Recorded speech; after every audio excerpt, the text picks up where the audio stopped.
The fundamentals. Why tiny changes make a big difference. 1. The surprising power of atomic habits. The fate of British cycling changed one day in 2003. The organization, which was the governing body for professional cycling in Great Britain, had recently hired Dave Brailsford as its new performance director. At the time, professional cyclists in Great Britain had endured nearly 100 years of mediocrity. Since 1908, British riders had won just a single gold medal at the Olympic Games. And they had fared even worse in cycling's biggest race, the Tour de France. In 110 years, no British cyclist had ever won the event. In fact, the performance of British riders had been so underwhelming that one of the top bike manufacturers in Europe refused to sell bikes to the team, because they were afraid that it would hurt sales if other professionals saw the Brits using their gear. Brailsford had been hired to put British cycling on a new trajectory. What made him different from previous coaches was his relentless commitment to a strategy that he referred to as the aggregation of marginal gains, which was the philosophy of searching for a tiny margin of improvement in everything you do. Brailsford said, "The whole principle came from the idea that if you broke down everything you could think of that goes into riding a bike, and then improve it by 1%, you will get a significant increase when you put them all together." Brailsford and his coaches began by making small adjustments you might expect from a professional cycling team. They redesigned the bike seats to make them more comfortable and rubbed alcohol on the tires for a better grip. They asked riders to wear electrically heated overshorts to maintain ideal muscle temperature while riding and used biofeedback sensors to monitor how each athlete responded to a particular workout. The team tested various fabrics in a wind tunnel and had their outdoor riders switch to indoor racing suits, which proved to be lighter and more aerodynamic. But they didn't stop there. Brailsford and his team continued to find 1% improvements in overlooked and unexpected areas. They tested different types of massage gels to see which one led to the fastest muscle recovery. They hired a surgeon to teach each rider the best way to wash their hands to reduce the chances of catching a cold. They determined the type of pillow and mattress that led to the best night's sleep for each rider. They even painted the inside of the team truck white, which helped them spot little bits of dust that would normally slip by unnoticed but could degrade the performance of the finely tuned bikes. As these and hundreds of other small improvements accumulated, the results came faster than anyone could have imagined. Just 5 years after Brailsford took over, the British cycling team dominated the road and track cycling events at the 2008 Olympic Games in Beijing, where they won an astounding 60% of the gold medals available. 4 years later, when the Olympic Games came to London, the Brits raised the bar as they set 9 Olympic records and 7 world records. That same year, Bradley Wiggins became the first British cyclist to win the Tour de France. The next year, his teammate Chris Froome won the race, and he would go on to win again in 2015, 2016, and 2017. Giving the British team 5 Tour de France victories in 6 years. During the 10-year span from 2007 to 2017, British cyclists won 178 World Championships and 66 Olympic or Paralympic gold medals and captured 5 Tour de France victories in what is widely regarded as the most successful run in cycling history. Asterisk. How does this happen? How does a team of previously ordinary athletes transform into world champions with tiny changes that, at first glance, would seem to make a modest difference at best? Why do small improvements accumulate into such remarkable results? And how can you replicate this approach in your own life? Why small habits make a big difference?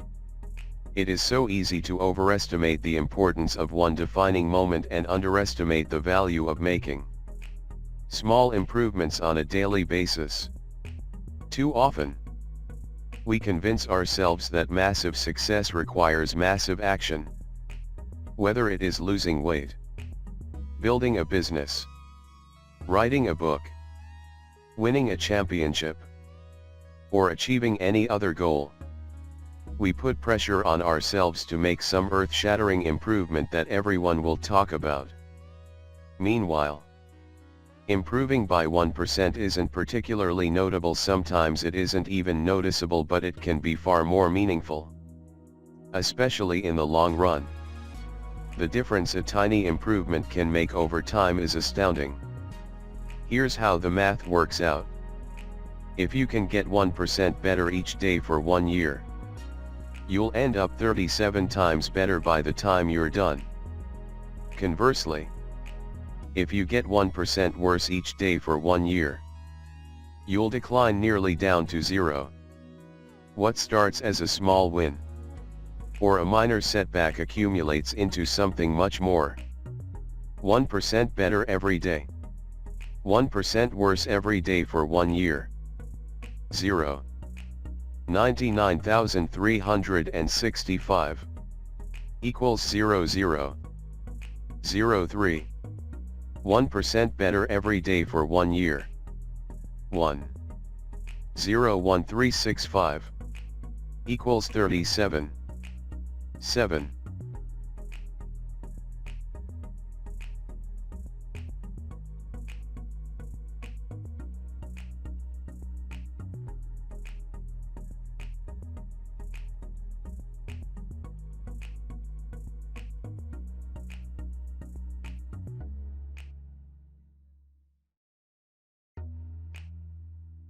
Habits are the compound interest of self-improvement. The same way that money multiplies through compound interest, the effects of your habits multiply as you repeat them. They seem to make little difference on any given day, and yet the impact they deliver over the months and years can be enormous.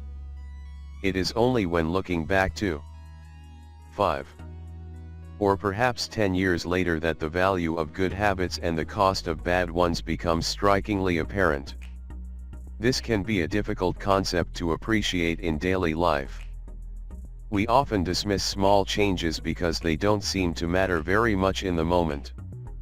If you save a little money now, you're still not a millionaire. If you go to the gym 3 days in a row, you're still out of shape. If you study Mandarin for an hour tonight, you still haven't learned the language. We make a few changes, but the results never seem to come quickly, and so we slide back into our previous routines. Unfortunately, the slow pace of transformation also makes it easy to let a bad habit slide. If you eat an unhealthy meal today, the scale doesn't move much. If you work late tonight and ignore your family, they will forgive you.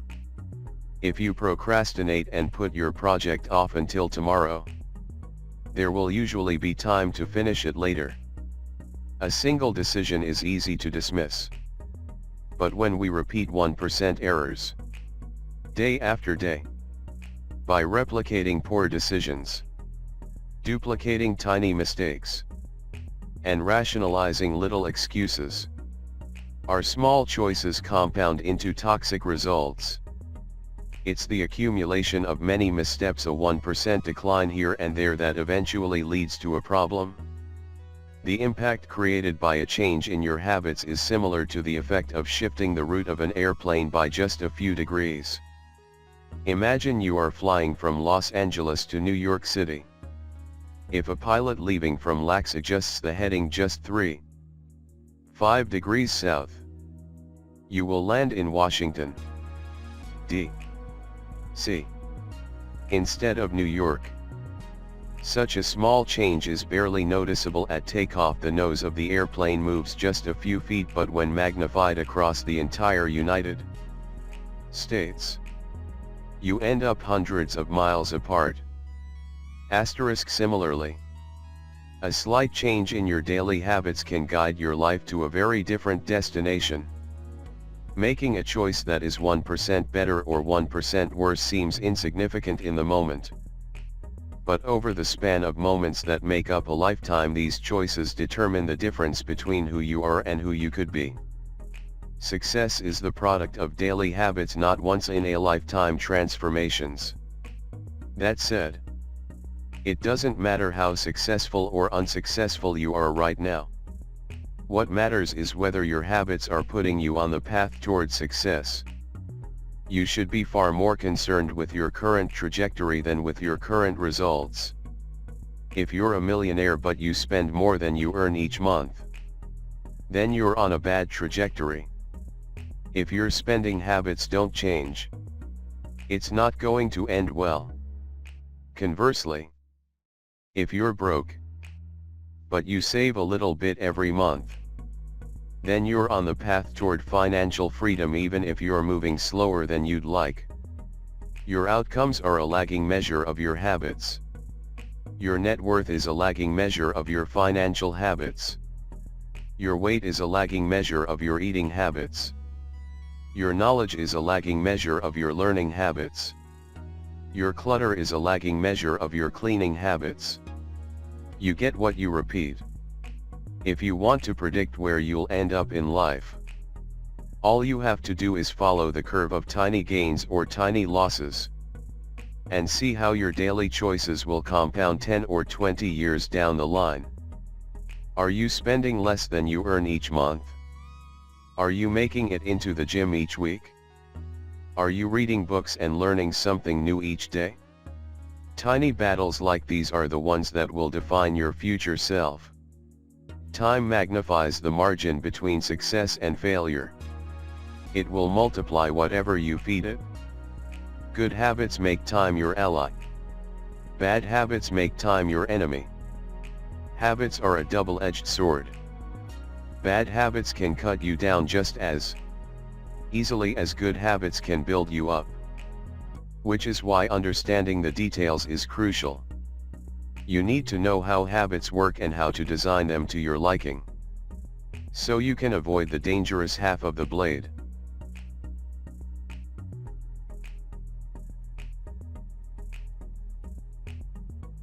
Your habits can compound for you or against you. Positive compounding. Productivity compounds. Accomplishing one extra task is a small feat on any given day, but it counts for a lot over an entire career. The effect of automating an old task or mastering a new skill can be even greater. The more tasks you can handle without thinking, the more your brain is free to focus on other areas. Knowledge compounds. Learning one new idea won't make you a genius, but a commitment to lifelong learning can be transformative. Furthermore, each book you read not only teaches you something new but also opens up different ways of thinking about old ideas. As Warren Buffett says, that's how knowledge works. It builds up. Like compound interest. Relationships compound. People reflect your behavior back to you. The more you help others, the more others want to help you. Being a little bit nicer in each interaction can result in a network of broad and strong connections over time. Negative compounding. Stress compounds. The frustration of a traffic jam. The weight of parenting responsibilities. The worry of making ends meet. The strain of slightly high blood pressure. By themselves, these common causes of stress are manageable. But when they persist for years, little stresses compound into serious health issues. Negative thoughts compound. The more you think of yourself as worthless, stupid, or ugly, the more you condition yourself to interpret life that way. You get trapped in a thought loop. The same is true for how you think about others. Once you fall into the habit of seeing people as angry, unjust, or selfish, you see those kind of people everywhere. Outrage compounds, riots, protests, and mass movements are rarely the result of a single event. Instead, a long series of microaggressions and daily aggravations slowly multiply until one event tips the scales and outrage spreads like wildfire. What progress is really like? Imagine that you have an ice cube sitting on the table in front of you. The room is cold and you can see your breath. It is currently 25 degrees. Ever so slowly, the room begins to heat up. 26 degrees. 27. 28. The ice cube is still sitting on the table in front of you. 29 degrees. 30. 31. Still, nothing has happened. Then, 32 degrees. The ice begins to melt. A 1 degree shift, seemingly no different from the temperature increases before it, has unlocked a huge change. Breakthrough moments are often the result of many previous actions, which build up the potential required to unleash a major change. This pattern shows up everywhere. Cancer spends 80% of its life undetectable, then takes over the body in months. Bamboo can barely be seen for the first 5 years as it builds extensive root systems underground, before exploding 90 feet into the air within 6 weeks. Similarly, habits often appear to make no difference until you cross a critical threshold and unlock a new level of performance. In the early and middle stages of any quest, there is often a valley of disappointment. You expect to make progress in a linear fashion, and it's frustrating how ineffective changes can seem during the first days, weeks, and even months. It doesn't feel like you are going anywhere. It's a hallmark of any compounding process. The most powerful outcomes are delayed. This is one of the core reasons why it is so hard to build habits that last. People make a few small changes, fail to see a tangible result, and decide to stop. You think, I've been running every day for a month, so why can't I see any change in my body? Once this kind of thinking takes over, it's easy to let good habits fall by the wayside. But in order to make a meaningful difference, habits need to persist long enough to break through this plateau, what I call the plateau of latent potential. If you find yourself struggling to build a good habit or break a bad one, it is not because you have lost your ability to improve. It is often because you have not yet crossed the plateau of latent potential. Complaining about not achieving success despite working hard is like complaining about an ice cube not melting when you heated it from 25 to 31 degrees. Our work was not wasted. It is just being stored. All the action happens at 32 degrees. When you finally break through the plateau of latent potential, people will call it an overnight success. The outside world only sees the most dramatic event rather than all that preceded it. But you know that it's the work you did long ago when it seemed that you weren't making any progress that makes the jump today possible. It is the human equivalent of geological pressure. Two tectonic plates can grind against one another for millions of years, the tension slowly building all the while. Then, one day, they rub each other once again, in the same fashion they have for ages. But this time the tension is too great. An earthquake erupts. Change can take years before it happens all at once. Mastery requires patience.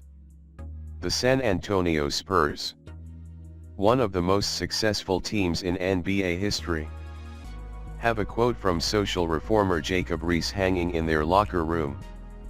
"When nothing seems to help, I go and look at a stonecutter hammering away at his rock. Perhaps 100 times without as much as a crack showing in it. Yet at the 101st blow, it will split in two. And I know it was not that last blow that did it, but all that had gone before."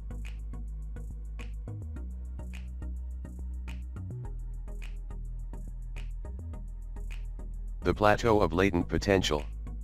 We often expect progress to be linear. At the very least, we hope it will come quickly. In reality, the results of our efforts are often delayed. It is not until months or years later that we realize the true value of the previous work we have done. This can result in a valley of disappointment where people feel discouraged after putting in weeks or months of hard work without experiencing any results. However, this work was not wasted. It was simply being stored.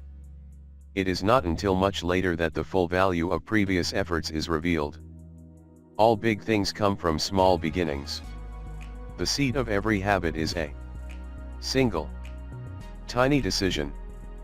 But as that decision is repeated, a habit sprouts and grows stronger. Roots entrench themselves and branches grow. The task of breaking a bad habit is like uprooting a powerful oak within us. And the task of building a good habit is like cultivating a delicate flower one day at a time. But what determines whether we stick with a habit long enough to survive the plateau of latent potential and break through to the other side? What is it that causes some people to slide into unwanted habits and enables others to enjoy the compounding effects of good ones? Forget about goals. Focus on systems instead. Prevailing wisdom claims that the best way to achieve what we want in life, getting into better shape, building a successful business, relaxing more, and worrying less, spending more time with friends and family, is to set specific, actionable goals. For many years, this was how I approached my habits. 2. Each one was a goal to be reached. I set goals for the grades I wanted to get in school, for the weights I wanted to lift in the gym, for the profits I wanted to earn in business. I succeeded at a few, but I failed at a lot of them. Eventually, I began to realize that my results had very little to do with the goals I set and nearly everything to do with the systems I followed. What's the difference between systems and goals? It's a distinction I first learned from Scott Adams, the cartoonist behind the Dilbert comic. Goals are about the results you want to achieve. Systems are about the processes that lead to those results. 1. If you're a coach, your goal might be to win a championship. Your system is the way you recruit players, manage your assistant coaches, and conduct practice. 2. If you're an entrepreneur, your goal might be to build $1 million business. Your system is how you test product ideas, hire employees, and run marketing campaigns. 3. If you're a musician, your goal might be to play a new piece. Your system is how often you practice, how you break down and tackle difficult measures, and your method for receiving feedback from your instructor. Now for the interesting question. If you completely ignored your goals and focused only on your system, would you still succeed? For example, if you were a basketball coach and you ignored your goal to win a championship and focused only on what your team does at practice each day, would you still get results? I think you would. The goal in any sport is to finish with the best score. But it would be ridiculous to spend the whole game staring at the scoreboard. The only way to actually win is to get better each day. In the words of three-time Super Bowl winner Bill Walsh, the score takes care of itself. The same is true for other areas of life. If you want better results, then forget about setting goals. Focus on your system instead. What do I mean by this? Are goals completely useless? Of course not. Goals are good for setting a direction, but systems are best for making progress. A handful of problems arise when you spend too much time thinking about your goals and not enough time designing your systems. Problem number 1. Winners and losers have the same goals. Goal setting suffers from a serious case of survivorship bias. We concentrate on the people who end up winning, the survivors, and mistakenly assume that ambitious goals led to their success, while overlooking all of the people who had the same objective but didn't succeed. Every Olympian wants to win a gold medal. Every candidate wants to get the job. And if successful and unsuccessful people share the same goals, then the goal cannot be what differentiates the winners from the losers. It wasn't the goal of winning the Tour de France that propelled the British cyclists to the top of the sport. Presumably, they had wanted to win the race every year before, just like every other professional team. The goal had always been there. It was only when they implemented a system of continuous small improvements that they achieved a different outcome. Problem number 2. Achieving a goal is only a momentary change. Imagine you have a messy room and you set a goal to clean it. If you summon the energy to tidy up, then you will have a clean room for now. But if you maintain the same sloppy pack rat habits that led to a messy room in the first place, soon you'll be looking at a new pile of clutter and hoping for another burst of motivation. You're left chasing the same outcome because you never changed the system behind it. You treated a symptom without addressing the cause. Achieving a goal only changes your life for the moment. That's the counterintuitive thing about improvement. We think we need to change our results, but the results are not the problem. What we really need to change are the systems that cause those results. When you solve problems at the results level, you only solve them temporarily. In order to improve for good, you need to solve problems at the systems level. Fix the inputs and the outputs will fix themselves. Problem number 3. Goals restrict your happiness. The implicit assumption behind any goal is this: once I reach my goal, then I'll be happy. The problem with a goals first mentality is that you're continually putting happiness off until the next milestone. I've slipped into this trap so many times I've lost count. For years, happiness was always something for my future self to enjoy.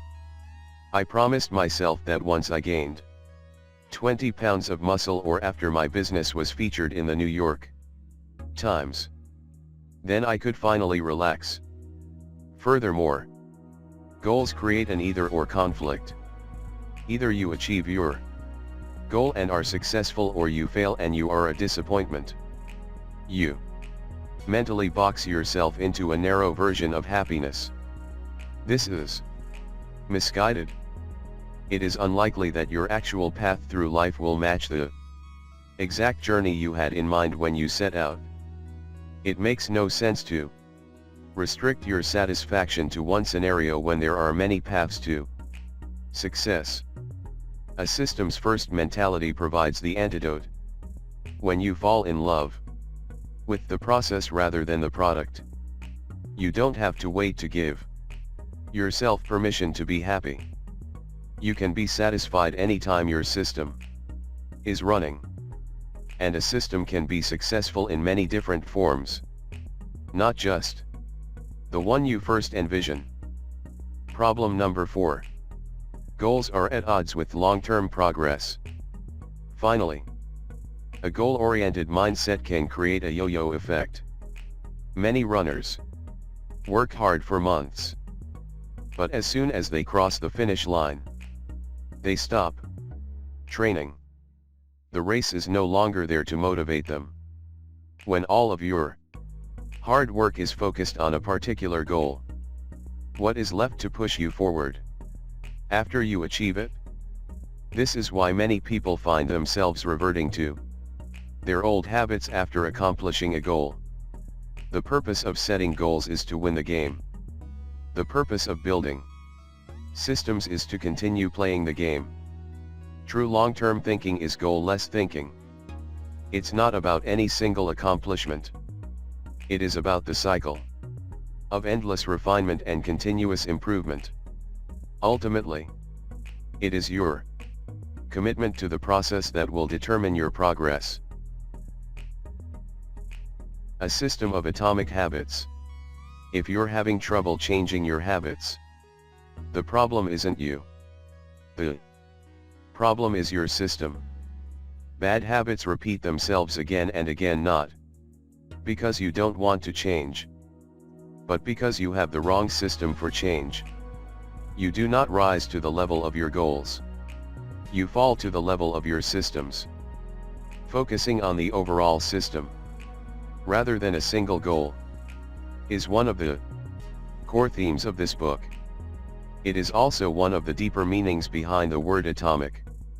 By now, you've probably realized that an atomic habit refers to a tiny change, a marginal gain, a 1% improvement.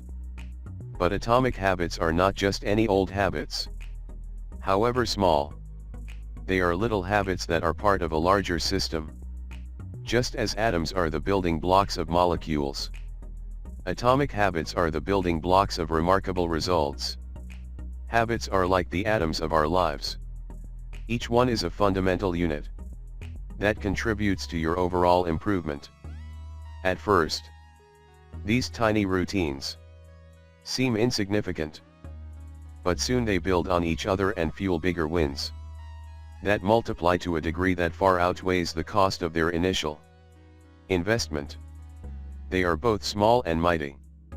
This is the meaning of the phrase atomic habits, a regular practice or routine that is not only small and easy to do, but also the source of incredible power. A component of the system of compound growth. Chapter summary. 1. Habits are the compound interest of self-improvement. Getting 1% better every day counts for a lot in the long run. 2. Habits are a double-edged sword. They can work for you or against you, which is why understanding the details is essential. 3.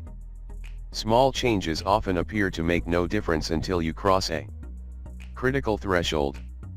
The most powerful outcomes of any compounding process are delayed. You need to be patient. 4. An atomic habit is a little habit that is part of a larger system.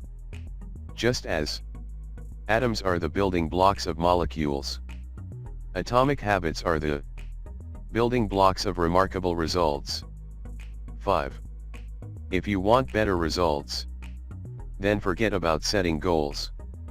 Focus on your system instead. 6. You do not rise to the level of your goals.